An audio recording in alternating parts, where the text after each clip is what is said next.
Antes de iniciar, nos gustaría compartir con todos y todas un poco más del capítulo colaborador en esta ponencia. El capítulo estudiantil IEEE Power and Energy Society fue aperturado el 16 de octubre de 2015 en la Universidad Don Bosco. El capítulo PES es una de las sociedades del IEEE formada por estudiantes y profesionales que fomentan el desarrollo de tecnologías y mejoras en las prácticas de ingeniería eléctrica y energía como tal, incluyendo generación, transmisión y distribución. En la UDB, el capítulo PES ha desarrollado diferentes actividades, entre las que se encuentran webinars, talleres virtuales, charlas, visitas técnicas, entre otras. La rama estudiantil IEEE, en conjunto con el capítulo estudiantil IEEE Power and Energy Society, pertenecientes a la Universidad Don Bosco de El Salvador, agradecen su participación en esta ponencia titulada ¿Cómo identificar el estado de aislamiento de una máquina eléctrica rotativa?, la cual será impartida por la ingeniera Julibet Mercado, quien es ingeniera electricista. Actualmente se desempeña en el área de planificación y soporte a la gestión en el sector mantenimiento y reparación de máquinas eléctricas. También se encuentra cursando un posgrado en gestión de proyectos. Sin más preámbulos, daremos inicio con la actividad. Solicitamos mantener sus micrófonos desactivados durante la intervención de nuestra ponente, con el objetivo de tener una mejor experiencia en esta ponencia. Después de la intervención, tendremos un espacio destinado para que puedan realizar sus preguntas. Adelante, ingeniera, puede iniciar. Gracias, Elena. Bueno, buenas noches a todos. Les agradezco por estar acá.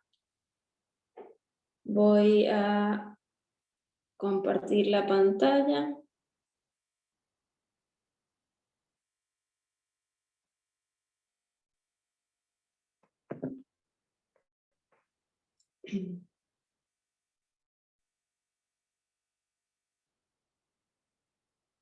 Si me puedes avisar, Elena, que se ve bien. Sí. Perfecto. Bueno, gracias por la presentación, gracias por la invitación, como les dije. El día de hoy la idea es compartir un poco con ustedes cómo identificar el estado de aislamiento de una máquina eléctrica rotativa. La idea realmente es ir un poco hacia lo aplicable. Evidentemente todo tiene su base teórica, pero compartir un poco con ustedes cómo en la cotidianidad podemos aplicar ciertos ensayos para conocer el estado de aislación en una máquina eléctrica. Voy a compartir con ustedes un poco de mi historia, complementando lo que dijo ya Elena en la introducción. Yo me gradué en Ingeniería Eléctrica en la Universidad Simón Bolívar, en Caracas, Venezuela. Posteriormente realicé una diplomatura en gestión de proyectos acá en Argentina. Actualmente me encuentro viviendo en Argentina, en Mendoza. Estoy trabajando, como mencionó Elena, en la parte de planificación y soporte a la gestión en una empresa llamada Electromecánica Saso, que se encarga es una empresa de reparación y mantenimiento de máquinas eléctricas, y es en donde estoy actualmente. Anterior a eso estuve como representante de ventas y soporte técnico en una empresa llamada Keop, que ofrece un sistema, una aplicación para conocer la satisfacción de los clientes. Eso es un poquito como para que conozcan mi background. Y para entrar en la parte de la aislación y de los ensayos, que es como tal el tema de la charla, en primer lugar, vamos a empezar como haciendo una breve definición de qué son las máquinas eléctricas, que estoy más que segura que todos lo conocen.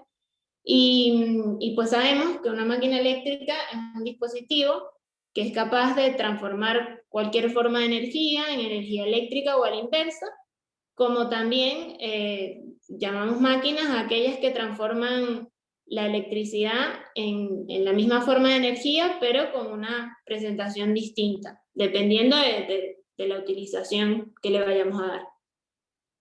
Las podemos clasificar en rotativas y estáticas. Dentro de las rotativas se encuentran las máquinas sincrónicas, las máquinas de corriente continua, las asincrónicas, y dentro de las estáticas los transformadores. La idea de esta charla me va a enfocar en cómo conocer el estado de la aislación en una máquina asincrónica. Bueno, en las máquinas sincrónicas la mayor aplicación que tienen es en potencias elevadas, particularmente como generadores, en centrales hidroeléctricas o centrales termoeléctricas, por ejemplo. En cuanto a las máquinas de corriente continua, sabemos que su mayor aplicación es en sistemas de tracción, en metros, tranvías, trenes, etc. Y todas aquellas aplicaciones que necesiten un control preciso de velocidad. En las máquinas asincrónicas, bueno, actualmente el motor de inducción es la máquina más utilizada en la industria debido a razones como su simplicidad constructiva, versatilidad, bajo costo, poco mantenimiento, en comparación con una máquina quizás de corriente continua que puede tener un poco más de complejidad para el mantenimiento. Y tenemos los tipos de motores de inducción. Está el jaula de ardilla y el motor de rotor bobinado. Como dijimos, las máquinas asincrónicas son actualmente las más empleadas y en toda la industria. Las podemos encontrar en el sector petrolero, minero, metalúrgico, alimentario, vitivinícola, cementeras, para bombeos de agua y muchas otras tipos de aplicación. Y nos podemos hacer la pregunta ¿es importante realizar mantenimiento a las máquinas eléctricas? Y por supuesto que es importante realizar un mantenimiento, y podemos identificar 3 tipos de mantenimientos en línea general. En primer lugar, el mantenimiento correctivo, que este mantenimiento es el que ocurre básicamente la reparación de la falla una vez se ha producido. Es decir, el equipo está andando, el motor está andando, nunca lo controlé, nunca le realicé ningún tipo de seguimiento, se dañó y bueno, y ahí procedo a realizar la reparación. Por otro lado, tenemos el mantenimiento preventivo, que son intervenciones periódicas programadas acorde a un plan de mantenimiento que realice la determinada planta. Este tipo de mantenimiento reduce riesgos, previene fallos, errores o averías, evita paradas de plantas innecesarias, prolonga la vida útil de los equipos y aumenta también la seguridad operacional. Este mantenimiento preventivo por lo general está basado en las sugerencias de los fabricantes. Entonces, quizás también dentro de este mantenimiento, si bien nos trae muchos beneficios, porque estamos constantemente realizando un mantenimiento, también nos podemos encontrar con, por ejemplo, que le toca mantenimiento al equipo porque así lo sugiere el fabricante, pero de repente ciertos elementos del motor todavía tendrían vida útil y no necesariamente se debieron haber cambiado. Este tipo de cosas pueden suceder con el mantenimiento preventivo. Y pues, en tercer lugar tenemos el mantenimiento predictivo, que es aquel que prevé cuando una avería está a punto de producirse, nos indica la conveniencia o no de alguna acción correctiva, y la idea de este tipo de mantenimiento es realizar un análisis constante del equipo para observar si las variables de la máquina cambian en el tiempo. Entonces es básicamente una inspección que se realiza constantemente al equipo para ir viendo cuál es la evolución de la máquina en el tiempo. Hoy vamos a hablar de los ensayos de resistencia a aislación, pero es importante tomar en consideración que la máquina eléctrica abarca una gama de ramas distintas, es decir, está también la parte mecánica, que es muy importante, y esta parte mecánica del motor eléctrico por lo menos lo podemos controlar, ver cómo se encuentra el estado de la máquina a través de ensayos de vibraciones, por ejemplo. Ahora pasamos a hablar un poco de qué es el aislamiento. Y bueno, el aislamiento conocemos que es un material que impide la circulación de corriente eléctrica en el caso ideal, que sería una resistencia infinita, pero sabemos que el caso ideal como tal no existe, entonces siempre va a existir una pequeña circulación de corriente a través de ese material aislante. Acá, como les muestro en estas imágenes, esto es un estator de media tensión. No sé si llegan a observar la diferencia entre la imagen que les muestro acá con este estator y la que pueden observar en este estator que se está bobinando, que es un motor de baja tensión, y se pueden ver las diferencias en el bobinado. Acá pueden apreciar en el de baja tensión que las bobinas están siendo fabricadas con alambre de cobre, mientras que acá, si observan, son bobinas que son más gruesas, tienen una aislación completa justamente porque es una tensión más elevada y tiene que soportar una mayor tensión esa aislación. Como ven en la imagen de la derecha, ahí se muestra más o menos cómo es todas las capas de aislante que llegan a tener esas bobinas de media tensión en un motor eléctrico. Entonces nos damos cuenta que realmente la aislación, que exista una buena aislación, es muy importante para que se mantenga aislado, digamos, ese potencial al cual se encuentra el cobre por donde está circulando la corriente del potencial de la carcasa del motor, que sería la tierra, para que no exista un cortocircuito. Entonces es muy importante que esa aislación se encuentre en buen estado. Acá, para que tengan una idea de cómo se ven unas bobinas de media tensión, les muestro algunas fotos de lo que son bobinas para un motor de tensión nominal de 2,3 kV, de 1000 kilowatts. Después allá hay otras de otro de tensión nominal de 2,3 kilowatts, de 800 kilowatts, como para que tengan visualmente cómo se ven unas bobinas en para un motor de media tensión. Bueno, ¿y cómo hacemos para conocer el estado de esta aislación de los equipos?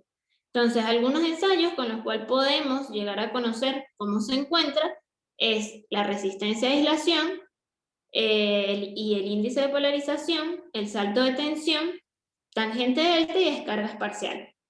En los ensayos que va a hacer un poco más de énfasis van a ser la medición de resistencia a aislación y explicar un poco lo que es el índice de polarización, como también el salto de tensión, y los ensayos de tangente delta y descargas parciales también se los voy a mencionar y les voy a explicar un poco, pero realmente todos estos temas dan como para una ponencia específica para cada uno de estos ensayos, porque tiene muchísimo, muchísimo para profundizar y analizar. En primer lugar, las medidas de seguridad son muy importantes al momento de realizar ensayos eléctricos, Y algunas de las consideraciones que tenemos que tener en cuenta es, primero, que la instalación esté sin tensión y desconectada de otros equipos. Después, asegurarnos que el circuito esté descargado. La descarga la podemos realizar realizando un cortocircuito o uniendo la tierra a los terminales del equipo durante un tiempo suficiente que permita que se descargue el equipo. Por otro lado, reducir el acceso del personal y la circulación de personas alrededor del área de ensayo. Por esto es importante delimitar el área en donde estamos ensayando. Después, el correcto uso de los elementos de protección personal es muy importante. La utilización de cables de conexión apropiados y en buen estado. Y por último, así como al inicio del ensayo nos aseguramos que esté descargado, lo ideal es que también luego de que realicemos el ensayo, nos aseguremos de descargar el equipo para que no esté cargado antes de alguna otra intervención. Bueno, en cuanto a la medición de la resistencia de aislación, podemos definir la resistencia de aislación como ese voltaje de prueba entre una corriente total, que esa corriente total es la que va a circular a través de la aislación, que como dijimos, en un aislante ideal, esa corriente total sería cero y la resistencia sería infinita, pero eso no es lo que ocurre en la realidad. Esa corriente total está formada, digamos, por 4 corrientes, que son las que les voy a explicar brevemente a continuación, y podemos observar en la figura que les muestro, ese es el circuito equivalente, según presentado en la norma IEEE estándar 43, que esa norma nos habla de la medición de la resistencia de aislación. En esa figura podemos observar ese circuito equivalente y las corrientes presentes durante el monitoreo del ensayo de resistencia de aislación. Está la corriente de fuga, la corriente capacitiva, la corriente de conducción y la corriente de absorción. La corriente de fuga es aquella que se presenta en la superficie del aislante por contaminación con humedad o sales. Generalmente es ignorada y se incluye en la corriente de conducción. Esta corriente de conducción es estable a través del aislante y se puede representar por un resistor de un valor muy alto en paralelo a la capacitancia de la aislación. Después, la corriente capacitiva, que es aquella requerida para cargar la capacitancia del aislante, inicialmente es grande, pero cae exponencialmente a cero una vez se carga el capacitor. La corriente de absorción, que está compuesta hasta por 3 componentes que decaen con un índice de crecimiento a un valor cercano a cero en un periodo de varios minutos. Entonces, para realizar este ensayo de medición de resistencia de aislación, el instrumento de medición que empleamos es el megómetro, que comúnmente lo podemos llamar Megger, porque es la marca más comercializada y le llamamos a todo Megger, pero en realidad el instrumento es un megómetro. A través de la resistencia, de la medición de la resistencia de aislación, podemos conocer lo que es el índice de polarización. Que el índice de polarización lo definimos como la resistencia de aislación medida a los 10 minutos entre la resistencia de aislación medida al minuto. Bueno, recordemos que este ensayo, como creo que les dije anteriormente, son ensayos que se realizan con corriente directa. Y bueno, este índice del cual les estaba hablando, el índice de polarización, nos indica cuál es el grado de humedad existente en el equipo. La resistencia de aislación con el aumento de la temperatura disminuyen.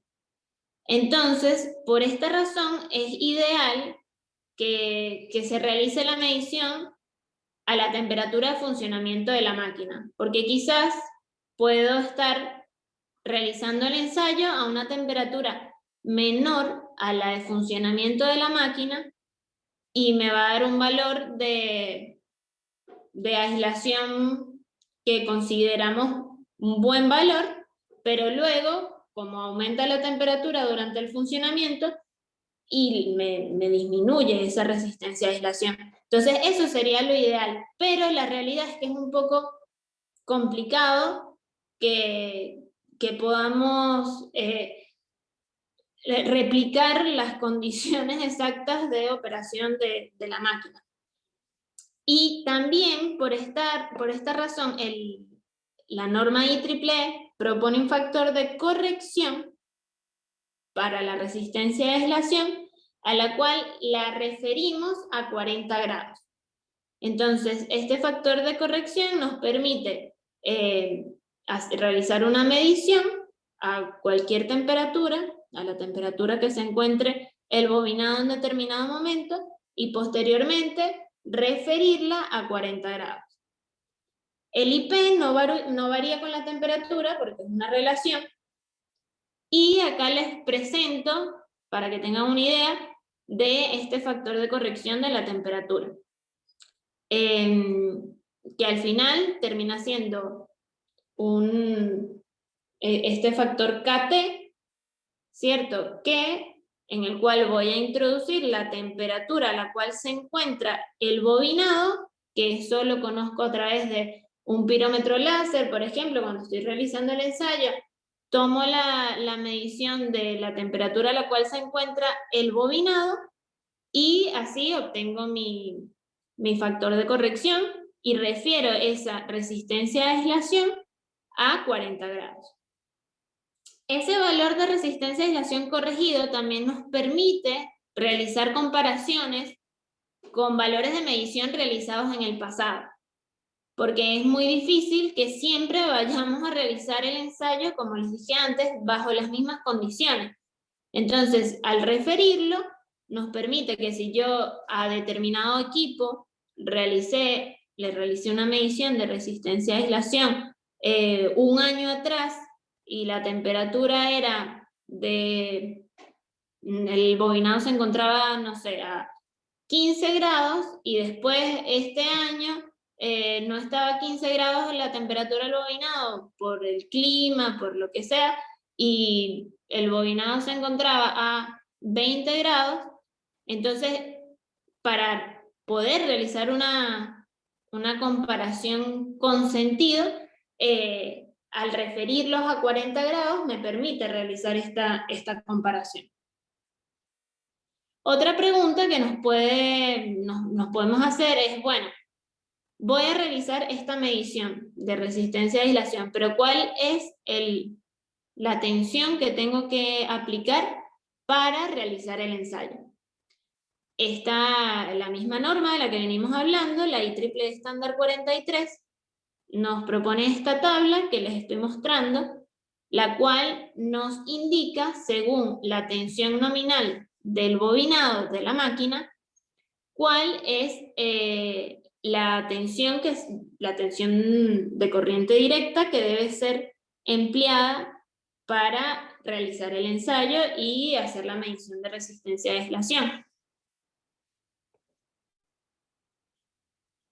Bueno, acá les quería plantear como un ejemplo breve, suponiendo que, bueno, tenemos un motor eléctrico, que queremos conocer la resistencia de aislación, ver cuál es el índice de polarización. Entonces, una vez tenemos el equipo, bueno, observamos la caja bornera. Una de las primeras cosas que tenemos que realizar entonces es verificar en los datos de placa cuál es la tensión nominal del equipo para justamente a través de la tabla que les presenté en la lámina anterior, saber cuál es la tensión que voy a aplicar para realizar el ensayo. En este caso podemos observar que la tensión es de 380, entonces al ser esta la tensión, si vemos la tabla que nos propone la norma, nos dice que para aquellos bobinados que son menores a 1000 volt, la tensión de ensayo es de 500 volt. Entonces, bueno, ya en primer lugar sabemos que son 500 volts lo que tenemos que aplicar para realizar nuestra medición de resistencia a aislación. En segundo lugar, tendríamos también que tomar la temperatura con un pirómetro, la temperatura del bobinado, a ver a qué temperatura se encuentra, y después realizar la medición. Entonces, sabemos que podemos medir la resistencia de aislación entre la fase y masa, es decir, la tierra, la carcasa del motor, y también si tenemos la oportunidad de realizar la medición de resistencia de aislación que existe entre fases, es necesario que realicemos esa medición también, siempre y cuando podamos realizar esta medición. ¿A qué me refiero con esto? En la imagen, en la imagen que tiene los 6 terminales, que tenemos los 6 terminales del bobinado, ahí tenemos las 3 fases, las entradas y las salidas al bobinado. En ese caso que no tengo el equipo conectado ni en conexión estrella ni en conexión triángulo, puedo tener acceso a realizar esa medición de resistencia de aislación en 3 fases. Entonces, yo con las 2 pinzas del Maver realizo mi medición entre UV, BW, UW, para ver cuál es, si existe una buena aislación entre fases, y posteriormente también realizo la medición entre la fase y la tierra. En el otro caso, donde tengo únicamente los 3 terminales, no tengo posibilidad de realizar esa medición de la resistencia de aislación entre fases. Ahí únicamente podría realizar y observar cuál es la resistencia de aislación a masa. Acá les coloqué este ejemplo, suponiendo que la temperatura de ensayo que medimos fue de 13 grados centígrados, luego aplicando a través del megómetro, me arrojó que la resistencia de aislación al minuto es de 1,5 gigaohm. Después la referimos a 40 grados y nos da 0.188 gigaohm. A los 10 minutos obtuvimos un valor de 4 gigaohm y el IP nos daría sería la resistencia de aislación a los 10 minutos entre la de minuto y nos da un índice de 2,7. Pero bueno, una vez realizados estos ensayos, ¿cómo sabemos si estos valores son buenos o no son buenos? Porque nos podemos hacer esa pregunta también.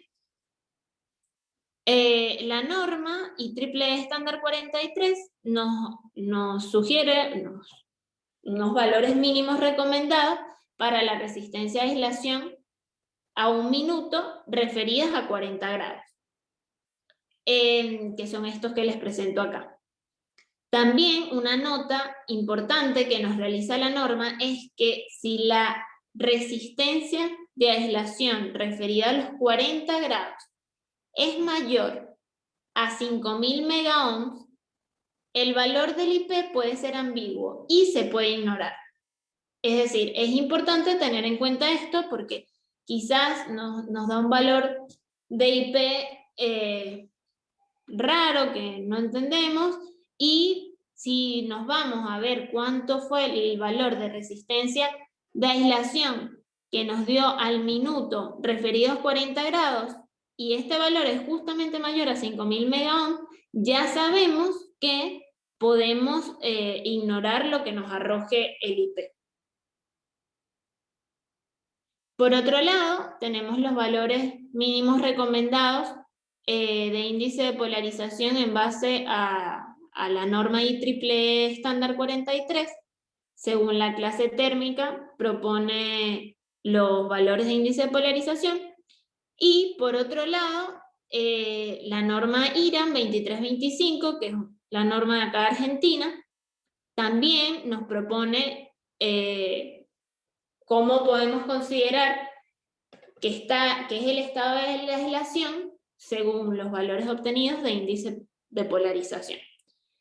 Se considera que un IP menor a 1 es inaceptable y la puesta en servicio del equipamiento entraña un inminente peligro de fallo. Entonces es realmente importante que, bueno, realizar estos tipos de mediciones y asegurarnos que la aislación esté en buen estado antes de colocar un equipo en marcha. Por otro lado, tenemos el ensayo de salto de tensión, que también se basa en la medición de la resistencia de aislación. Es un ensayo de corriente directa, también. El instrumento de medición es el megómetro. Y este ensayo se basa en aplicar 5 escalones de tensión de 1 minuto de duración cada uno, con incrementos iguales, sucesivos y crecientes, hasta llegar a la tensión final del ensayo. El objetivo de este ensayo de salto de tensión es evaluar el comportamiento del dieléctrico ante solicitaciones de tensión que son cada vez mayores. Entonces, por ejemplo, en una máquina que es mayor a 4000 volt, se realizarían 5 saltos de tensión de 1000 volt que voy aplicando durante 1 minuto. Entonces, voy a realizar mi ensayo de salto de tensión.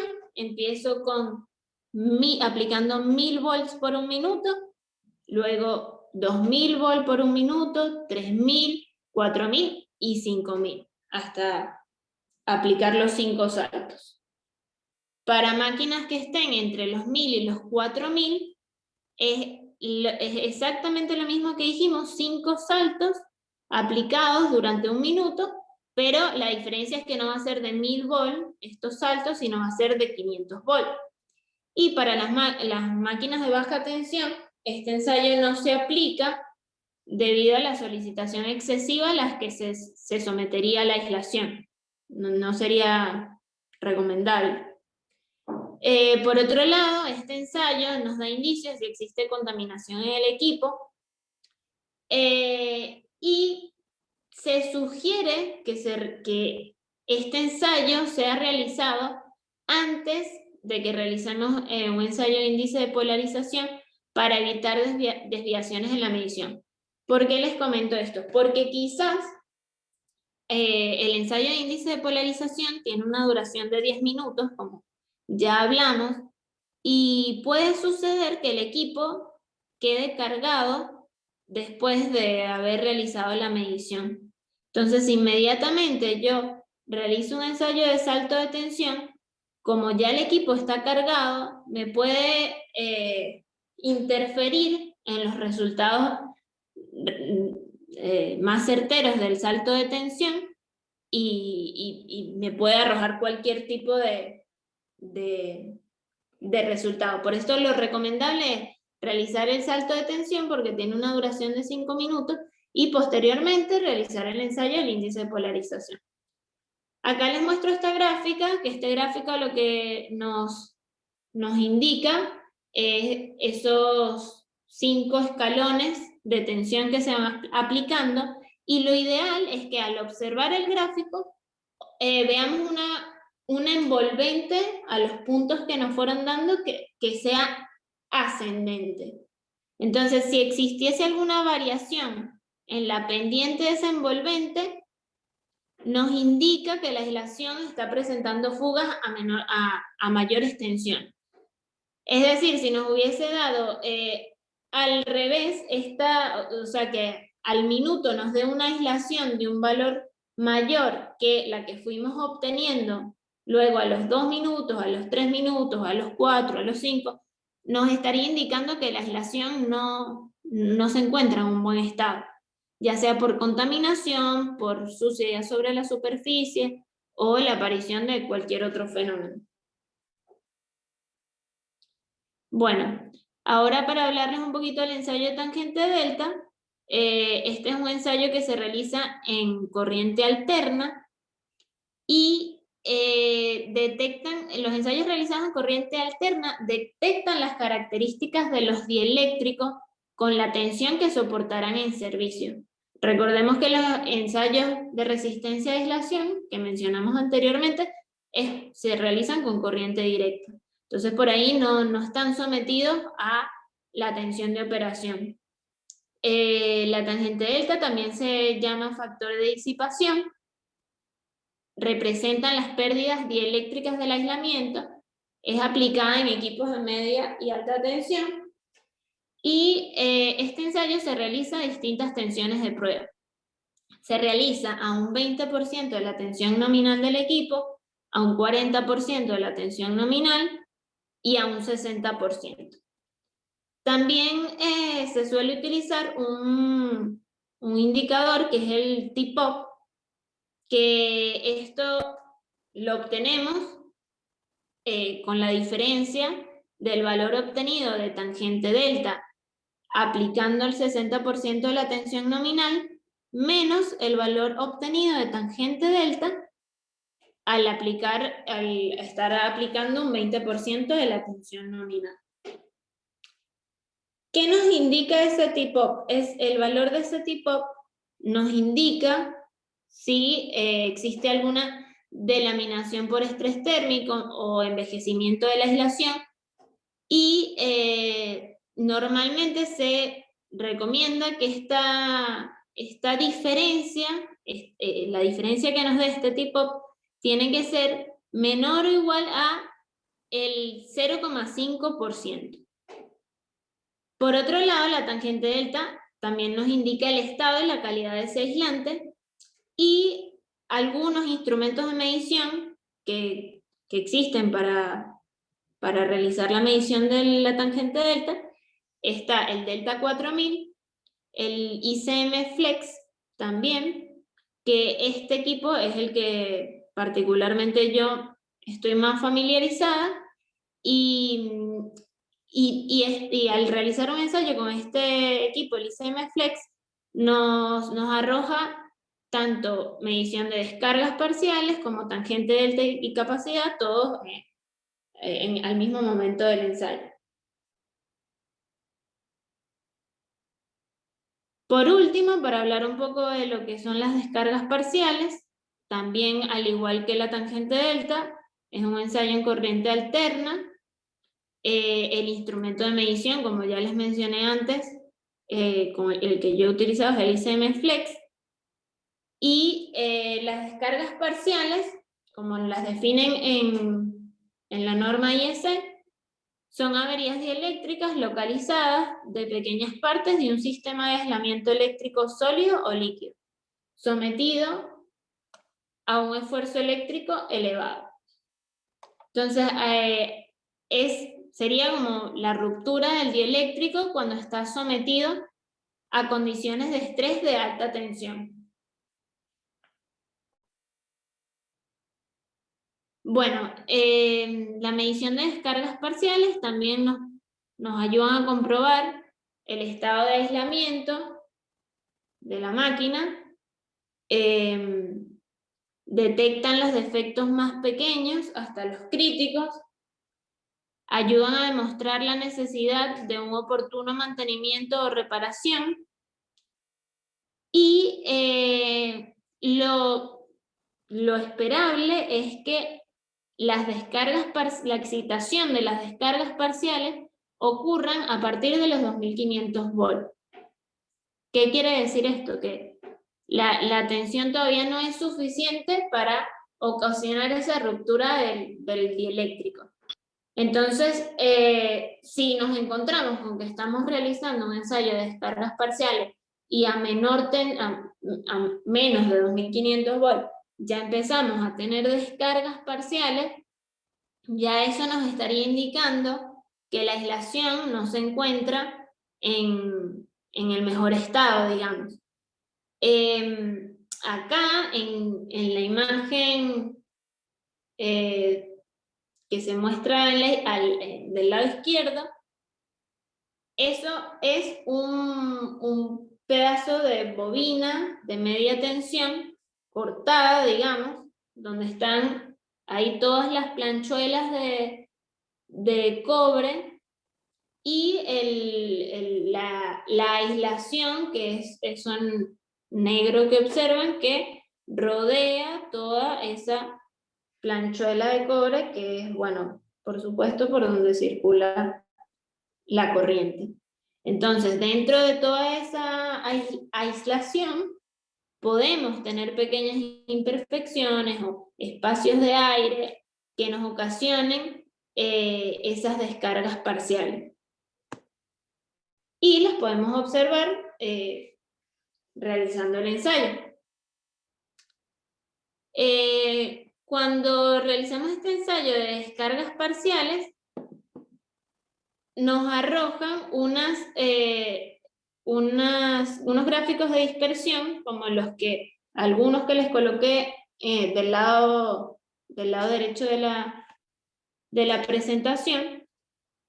Y básicamente han realizado muchos estudios, hay muchos artículos, muchos papers, en los cuales se ha observado una similitud entre las formas que arrojan estos gráficos de dispersión. Entonces, normalmente cuando uno realiza los ensayos y se observan esos gráficos de dispersión, es posible realizar una comparativa con ya papers existentes que nos pueden dar una idea de cuál es el significado de eso que estamos observando, de esas descargas parciales, y dónde puede ser que esté cuál puede ser la razón por la cual estén ocurriendo esas descargas parciales.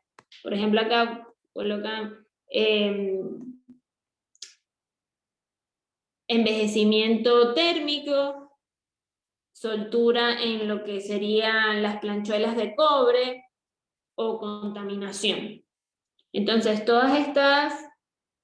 estos gráficos de dispersión que obtenemos al realizar el ensayo, nos podemos fijar ayudándonos con artículos, con papers, para ver dónde puede ser que qué nos están indicando esos gráficos que estamos obteniendo. Es muy importante también saber que todos los valores de los ensayos obtenidos permiten únicamente establecer indicios del estado del equipo, dado que lo adecuado es realizar ensayos periódicos a fin de obtener el historial del mismo y evaluar la tendencia de los valores con el transcurso del tiempo. O sea, lo ideal es que estos ensayos de tangente delta y capacidad, descargas parciales, índice de polarización, que todos estos ensayos los realicemos como para tener un historial del equipo y poder realizar, poder ir viendo la tendencia de la aislación e ir comparando año a año, cada 6 meses, dependiendo del plan de mantenimiento que quiera realizar determinada planta.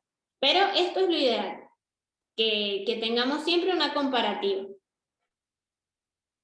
Y bueno, por último, quería acabar con esta frase: nunca consideres el estudio como una obligación, sino como una oportunidad para penetrar en el bello y maravilloso mundo del saber, de Albert Einstein. La verdad es que hay muchísimas cosas por aprender, un montón es apasionante todo el sector de la ingeniería eléctrica, todo lo referido a ensayos dieléctricos también es muy interesante y es para tener muchísima conversación y seguir aprendiendo día a día.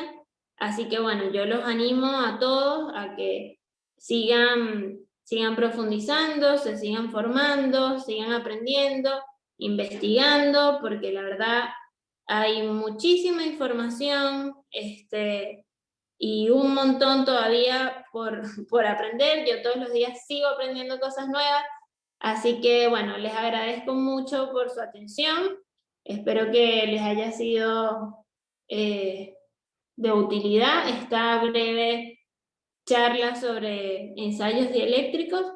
Y bueno, no sé si tienen algún comentario o alguna pregunta.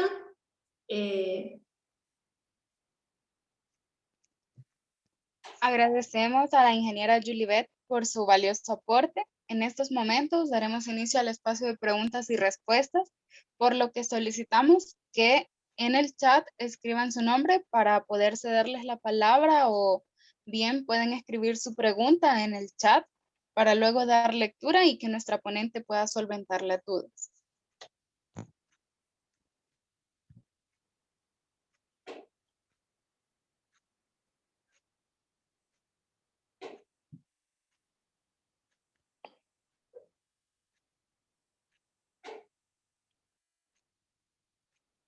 Ok, tenemos algunos comentarios acerca de la presentación de Pablo Arriaga, excelente presentación, y de A. Calderón, muy buena ponencia. Si tienen alguna duda, también la pueden hacer.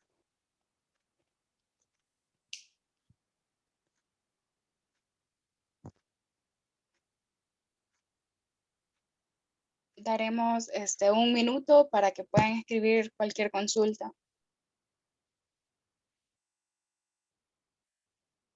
Ok, tenemos una consulta de Pablo. ¿Existe alguna estimación del costo de las pruebas explicadas? Pablo, ¿te refieres al costo de los ensayos, digamos, de realizar los ensayos?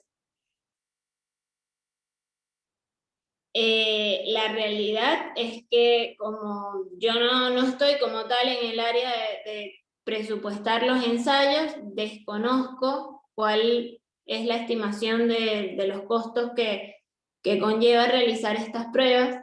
Pero bueno, por ahí en realidad sí es importante que las empresas, igual, como les digo, desconozco de los costos como tal, pero sí por ahí se pueden evitar problemas más grandes si se realizan ensayos periódicos a los equipos y no se espera a que falle la aislación y por ahí vamos a tener un problema que nos va a acarrear un costo más grande porque nos puede acarrear una parada de planta o bueno, correcto, es importante la gestión correcta de los activos entre las empresas. Sí, tal cual.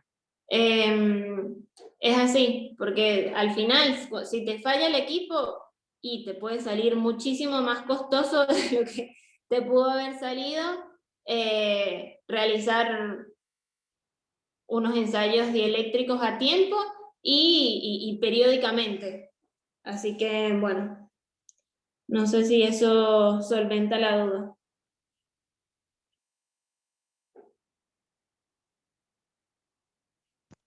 El ensayo en el índice de polarización se puede aplicar para... Sí, se puede aplicar para máquinas rotativas de baja tensión. Sí, totalmente. Lo pueden aplicar. De hecho, lo realizamos. Para máquinas de baja tensión, realizamos el ensayo de índice de polarización.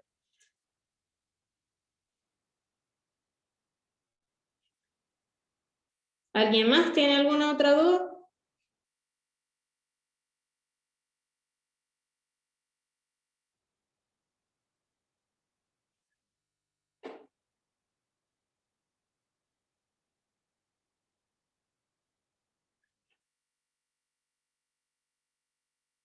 De nada, Jonathan, no hay problema.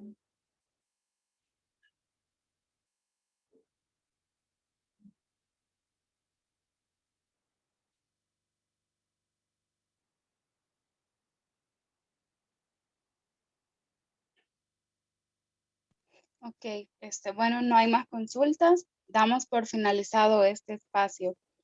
Reiteramos las gracias, ingeniera Julibet, por compartir con nosotros sus conocimientos. En este momento procedemos a hacer entrega de un diploma de agradecimiento a la ingeniera Julibet por su participación como ponente en la actividad.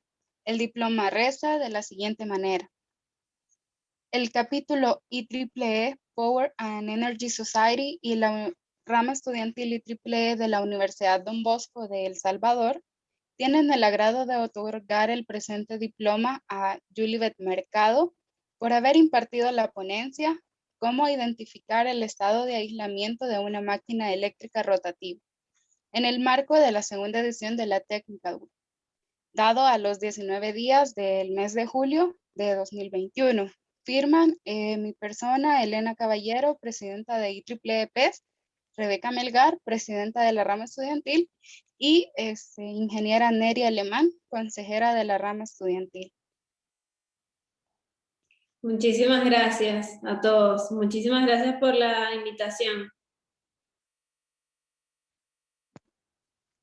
Bien, agradecemos a nuestra ponente por compartir con nosotros esta tarde.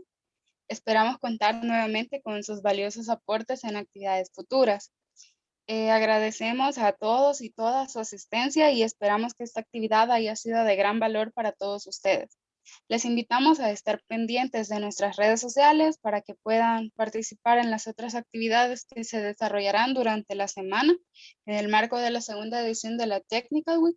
También en el chat se les va a compartir pues, nuestras redes sociales y un enlace de asistencia, ya que al participar en 8 de las charlas que vamos a impartir esta semana, pueden obtener un diploma de participación. Damos por finalizado el evento y en nombre de la rama estudiantil IEEE les deseamos una feliz tarde. Gracias. Buenas noches. Gracias, ingeniera. De nada.